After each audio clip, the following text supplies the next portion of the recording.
membawa aku ke kota yang berkubu? Siapakah yang menuntun aku ke Edom? Bukankah Engkau ya Allah yang telah membuang kami? Engkau tidak maju Allah, selamatkanlah kami. Berikanlah kepada kami pertolongan terhadap lawan. Sebab sia-sia penyerangan dari manusia. Dengan Allah akan kita lakukan perbuatan-perbuatan gagah perkasa. Sebab Dia sendiri akan menginjak-injak lawan-lawan kita. Silakan duduk. Kita akan menyanyikan dari PKJ 15. Firman-Mu Tuhan, penolong hidupku, ku siapkan hatiku, Tuhan, menyambut firman-Mu. Mari kita berdoa. Kembali kami hadir ke hadapan-Mu ya Tuhan Yesus Bapa di surga. Pada malam ini di ibadah rumah tangga di rumah ini ya Tuhan. Sebentar lagi kami akan membaca firman-Mu ya Tuhan, merenungkannya, belajar ya Tuhan. Biarkan firman-Mu yang hidup itu menghampiri kami dengan seluruh Roh Kudus-Mu ya Tuhan. Agar kami dibimbing untuk mengerti lebih jauh apa yang Kau inginkan dalam kehidupan kami ya Tuhan. Biarkan pembelajaran pada malam ini dapat menguatkan iman kita dalam nama-Mu ya Tuhan Yesus.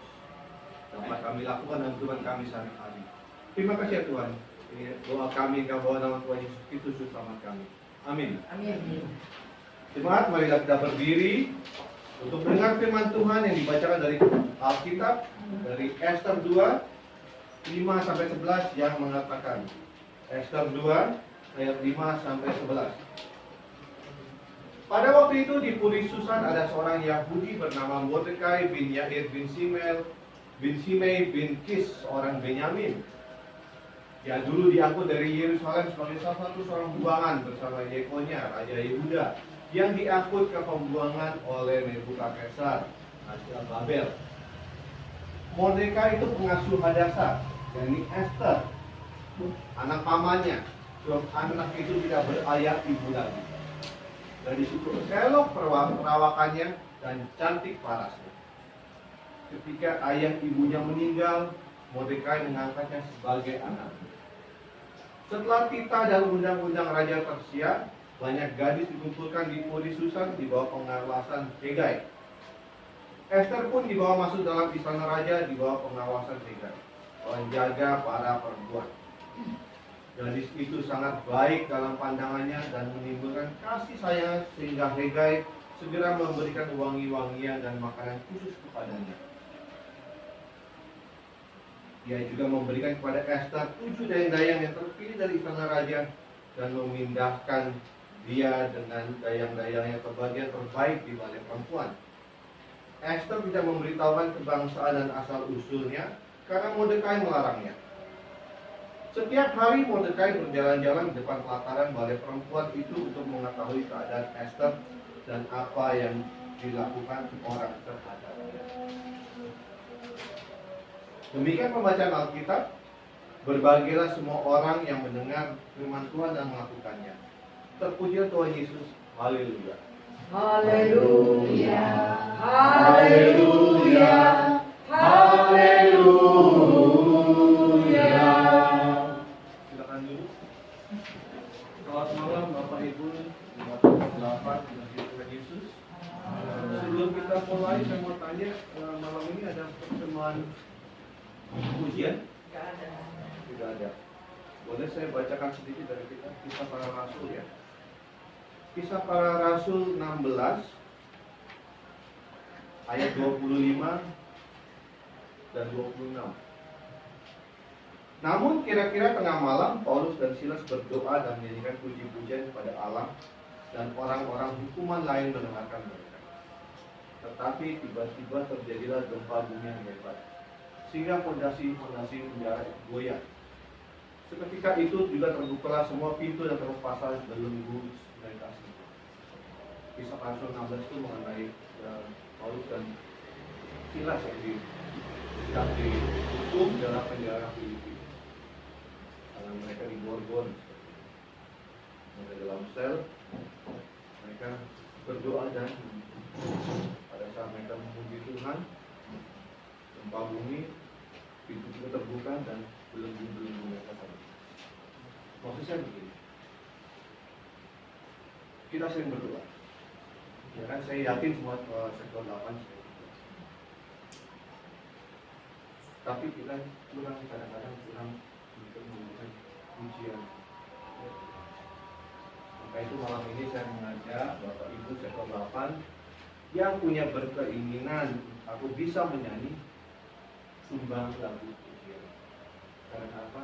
Mungkin sekarang pada saat ini, pada malam ini, Bapak Ibu ada yang terbelenggu, ada yang terpenjara, mempunyai masalah yang tidak bisa dipecahkan.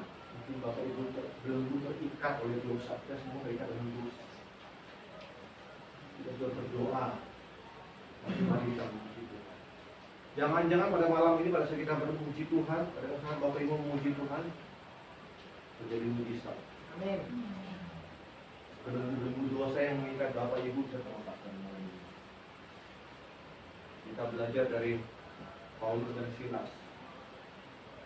Jadi tolong dipikirkan siapa yang mau pujian nanti, silakan. Tidak perlu yang sudah dilatih atau dipersiapkan bawa pujian. Sebanyak-banyaknya, siapapun itu. Kita usahakan ibadah rumah tangga sekolah apa itu kita penuh dengan puji-pujian. Ya? Amin. Amin. Bisa ya? Ya? Nanti Pak Jaya juga mau. Oke. Kita masuk ke pembacaan kita yaitu Ester 2 5-11.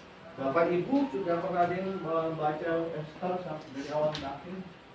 Udah, tapi dulu Dulu dalam ya? lupa. Ya, Bapak Ibu ada yang sudah membaca? Udah saya ada dulu. Ya, sudah membaca. Jadi Ester itu sangat dari semua kitab di Alkitab itu salah satu yang paling dibilang aneh ya. Karena tidak menyebutkan nama Tuhan sama sekali. Kalau Bapak Ibu baca tidak ada sama sekali menyebutkan. Tetapi dia masuk ke dalam Alkitab.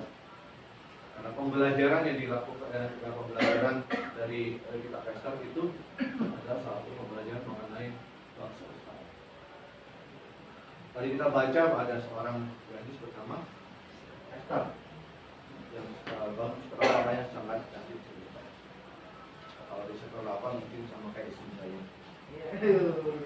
Kalau saya ngomong mengenai orang rumah lainnya dikira saya gini. Jadi yang cantik istri saya, yang paling cantik. Tapi dia seorang Yahudi. Bangsa Israel itu sedang dibuang di tanah pembuangan. Bangsa Yahudi itu apa namanya? Kalau orang dibuang itu bukan lagi seperti apa namanya warga kelas 1, warga kelas 2, sudah kan biar dianggap. Jadi artinya mereka tidak punya hak-hak sama seperti warga-warga lain. Di Indonesia ini kita semua punya hak untuk berarti kan pilkada dengan kita punya hak untuk mendapatkan apa namanya BPJS. Warga negara ada KTP-nya kan, BPJS itu hak. Tapi bangsa Yahudi pada saat itu tidak punya hak sama sekali. Dan inilah mengapa pentingnya kita belajar. Pada Ester 1 kalau kita baca, Ester 1 itu membicarakan mengenai Ratu Wasti dibuang. Jadi Raja Ahasveros, dia raja tempat itu, dia punya istri, yaitu Ratu Wasti, dibuang karena tidak patuh kepada raja. Jadi raja tidak mempunyai pasangan, tidak punya ratu. Akhirnya dia kesepian, ya kan? Malam-malam dingin mungkin nggak ada temannya kan ya. Punya salah aja. Ya, jadi apa namanya? Namanya raja. Diberilah kita. Kumpulkan semua perempuan-perempuan paling cantik di seluruh raja. Kumpulkan semua. Nanti kita pilih mana paling cantik yang cocok jadi pasangan saya. Itu apa namanya? Jadi dikumpulkanlah semua di mana? Di posisi Samaria. Nah, di situ dikumpulkan mungkin ratusan perempuan. Ester yang terpilih karena dia cantik. Karena dia cantik. Tetapi di dalam kursus itu dia tidak memberitahu pada siapa-siapa. Karena pamannya Mordekai tadi bilang, jangan kamu kasih tahu ke siapa-siapa kalau kamu itu Yahudi. Karena apa? Jangan-jangan pada saat mereka tahu kamu Yahudi, kamu dibuang. Kamu kan, kita kan bukan kayak mereka, kiranya nggak dianggap. Jangan-jangan mereka tahu kita Yahudi.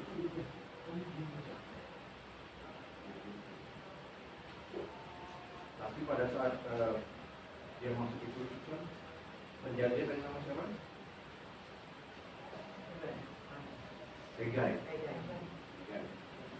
Hegai bilang, anak ini kok cantik, jadi juga tidak banyak kelakuannya juga baik, dia diam-diam saja. Jatuh hati lah Hegai ternyata para perempuan itu pada kasih dayang-dayang terpilih, dikasih wangi-wangian, dikasih makanan, dipindahkan ke tempat yang paling bagus. Pada akhirnya nanti kalau kita sampai Esther akan menjadi. Tetapi ada dua hal yang mesti kita ingat di sini. Bagaimana seorang Esther, seorang Yahudi yang tidak punya hak apapun di kerajaan itu bisa terpilih. Kadang-kala kan kita juga berkata, kita di Indonesia ini beragama dua. Ya, kalau di KTP kita tidak beragama tertentu, tetap ya. Ya kan? Itu kenyataan. Kita salah berpikir, itu masalah. Sama seperti Esther sama sekali bangsa Yahudi pada zaman itu. Tetapi apa yang terjadi? Meskipun kita tidak dianggap oleh manusia, kenyataan Tuhan sama. Saya yakin kalau kita satu persatu Bapak Ibu di sini ditanyakan bagaimana dalam kehidupan Bapak Ibu pada saat itu, kita bisa besok berpikir. Karena begitu banyak sekali cerita kita yang bisa kita ceritakan.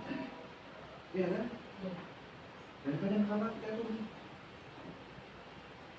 itu lupa. Kita menganggap bahwa begini, saya itu bukan seorang Kristen, saya itu kurang beriman. Iya kan? Pak dokter, maaf saya mau tanya. Pak dokter kan praktek ya? Ya. Yang datang ke praktek Pak dokter itu orang yang sakit atau orang yang sehat? Sakit. Kita semua di sini adalah orang-orang yang sakit. Sakit karena dosa. Oleh karena itu kita datang ke sini untuk berobat. Iya kan? Karena Yesus berkata, aku datang bukan untuk orang yang sehat, tapi untuk orang yang sakit. Siapa orang sakit itu? Kita itu semua orang sakit. Kita itu orang yang berdosa. Kita meskipun kita adalah warga kelas 2, meskipun kita tidak dianggap kadang-kadang, lalu kenyataan ini masih banyak mujizat yang terjadi di dunia kita. Yang kita tidak anggap bisa terjadi. Iya kan? Yang kita rasakan tidak mungkin itu bisa terjadi. Kita kan pikiran kita kan kalau tidak iya ya tidak. Ya kan? Pilihan kita kan cuma 2. Tetapi tiba-tiba dalam Tuhan ada pilihan ketiga. Kalau kita melihat, coba Bapak Ibu menemukan kembali, Bapak Ibu ingat apa yang Tuhan sudah lakukan pada kehidupan kita. Kita ini orang yang sakit, orang yang penuh dosa. Tidak satu pun di sini yang bisa mengatakan saya tidak berdosa. Semua versi itu cacat. Semua cacat. Tidak satu pun yang mengatakan saya orang yang tidak berdosa, saya yang paling rohani di dunia. Dan karena itu kita datang mencari yang menyembuhkan kita. Iya kan?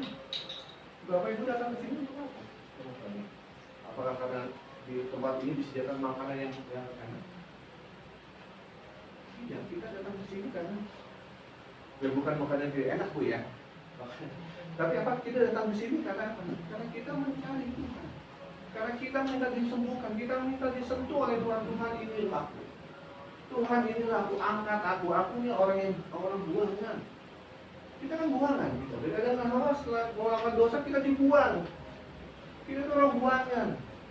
Kita tuh bukan orang yang yang sok saleh, sok beriman. Tidak, kita semua itu orang yang berdosa, orang yang bersalah. Jangan lupa itu.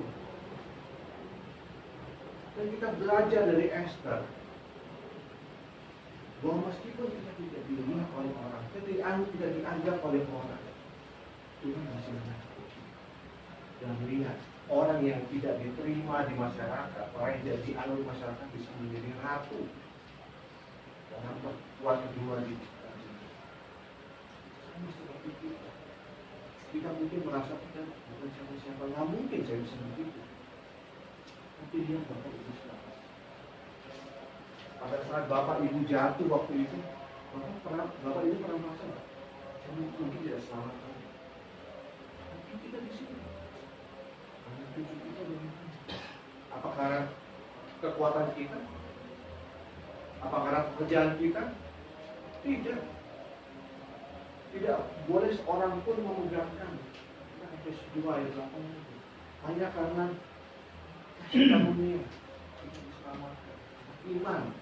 Karena iman kita. Karena kita mau mencari Tuhan. Karena kita tahu bahwa kita itu orang sakit.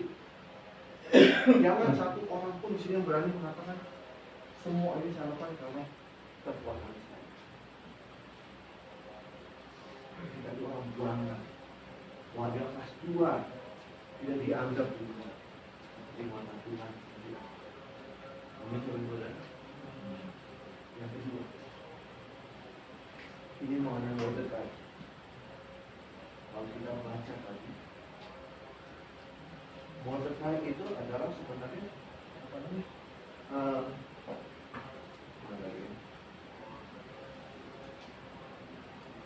Mordekai itu pengasuh Hadasa ya, Esther. Jadi Hadasa itu adalah nama lain ya. Hadasa apa namanya? Nama Ibraninya. Anak pamannya. Jadi itu apa namanya? Sepupuan. Ya, anak paman jadi sepupu. Sebab anaknya tidak berayah ibu lagi. Ayah ibunya sudah meninggal, tidak punya siapa-siapa. Akhirnya Mordekai yang sebenarnya seumuran atau mungkin lebih tua sedikit dari dia, yang akan menjadi anak. Yang akan menjadi anak. Dijaganya itu Esther. Pada saat Mordekai mendengar bahwa raja sedang mencari calon ratu, Esther dimajukan. Karena dia tahu apa namanya, Tuhan pasti akan menyertai. Tuhan pasti menyertai kita. Kita harus mulai, kita harus berusaha. Tidak masuk akal dengan kaya kita coba. Itu iman. Kita tidak tahu apa yang terjadi besok, tapi kita tahu bahwa Tuhan menyertai. Itu pengharapan. Kita tahu hari esok akan lebih baik daripada hari ini. Pada saat ini, pada mungkin hari ini kita kekurangan, tapi kita yakin besok dalam nama Tuhan Yesus pasti akan terbaik. Pada saat hari ini kita sedang sakit, besok saya yakin dalam nama Tuhan Yesus ada kesembuhan. Itu adalah iman. Dan iman itu yang ditunjukkan oleh Mordekai. Dia menyayangi anak itu, meskipun dia tidak bisa masuk dalam kudus suci, tapi setiap hari dia lewat di depannya. Jangan-jangan saya bisa bicara sama Esther. Atau mungkin ada orang bisa keluar, saya tanya, bagaimana Esther? Apa saja? Sama seperti Tuhan saya sama kita. Kita kan bukan siapa-siapa. Kita diangkat oleh Tuhan. Kita disayang oleh Tuhan. Kita dijaga, kita dipelihara oleh Tuhan kan? Kalau kita bilang kita dipelihara, Bapak Ibu apa memelihara binatang piaraan? Kalau kita memelihara sesuatu, kita kasih dia makan, kita kasih dia minum, itu kita terpelihara. Tapi Tuhan tidak suka. Yang kita lihat Pikirkan, Tuhan sediakan buat kita. Ini kemuliaan Tuhan buat kita. Penyertaan Tuhan buat kita.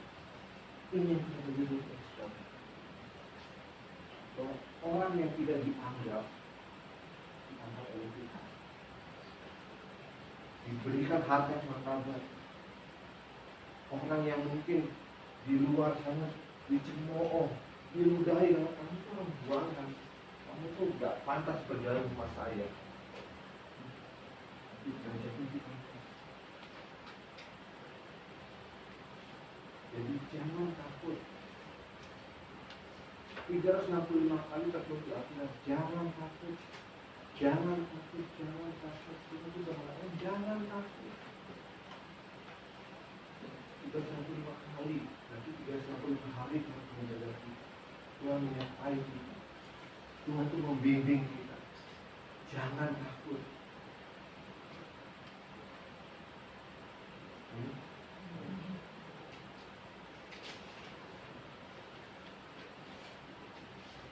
Jemaat menyanyikan dari Kidung Jumat 417 1 dari 2 setengah kali itu. Serahkan pada Tuhan.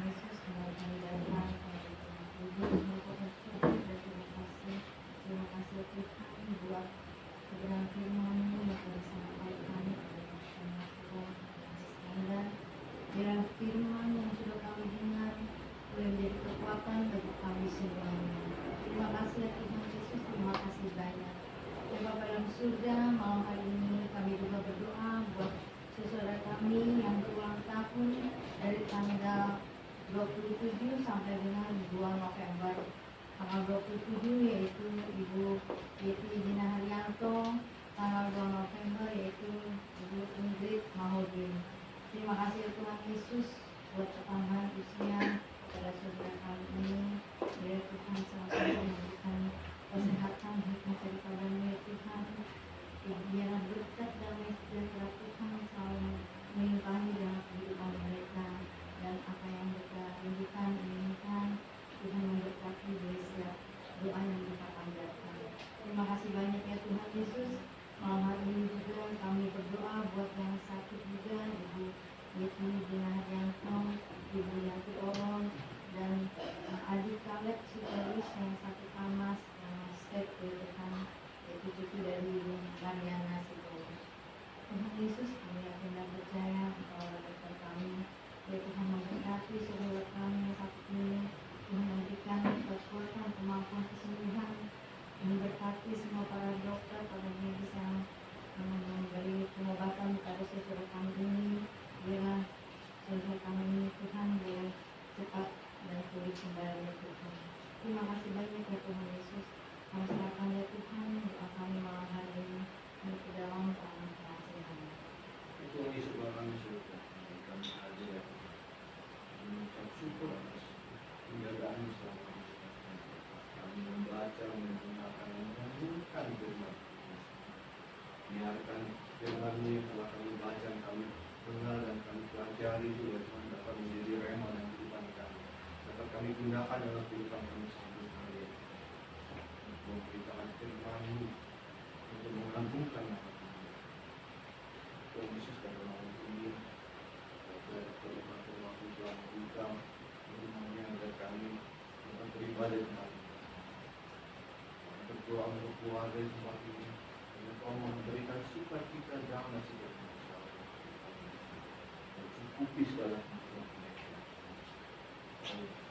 Angkat semua penyakit ataupun semua masalah yang berada di rumah.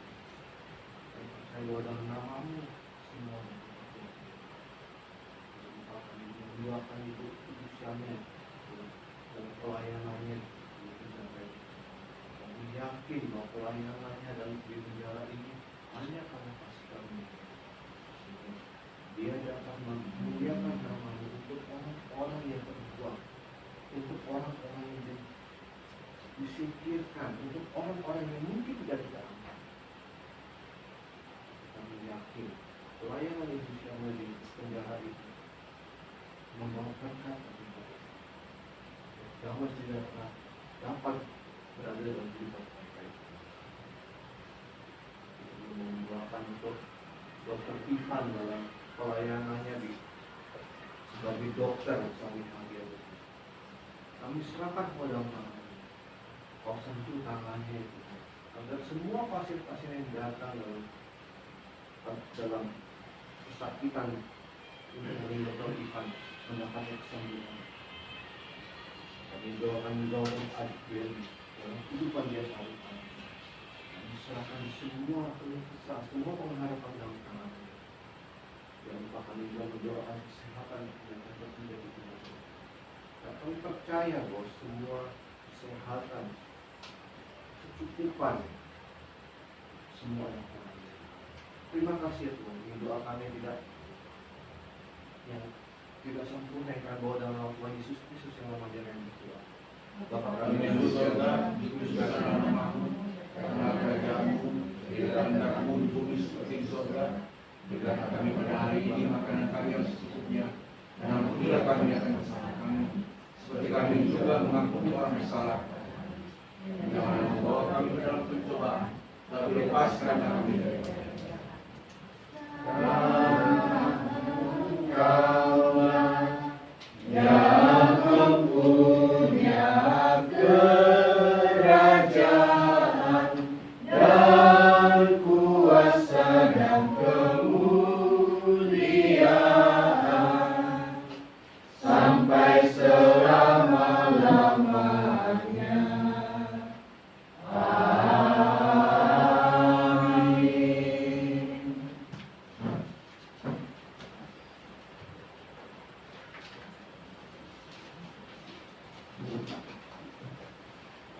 Jemaat, marilah kita mengucap syukur kepada Tuhan dengan memberi persembahan kepadanya. Ingatlah firman Tuhan dari 1 Tawarin 16 ayat 29 yang menyatakan, berilah kepada Tuhan kemuliaan namanya, bawalah persembahan dan masuklah menghadap Dia. Sujudlah menyembah kepada Tuhan dengan berhiaskan kekudusan. Tuhan memberkati saudara dan persembahan saudara. Bibit 79 ayat 1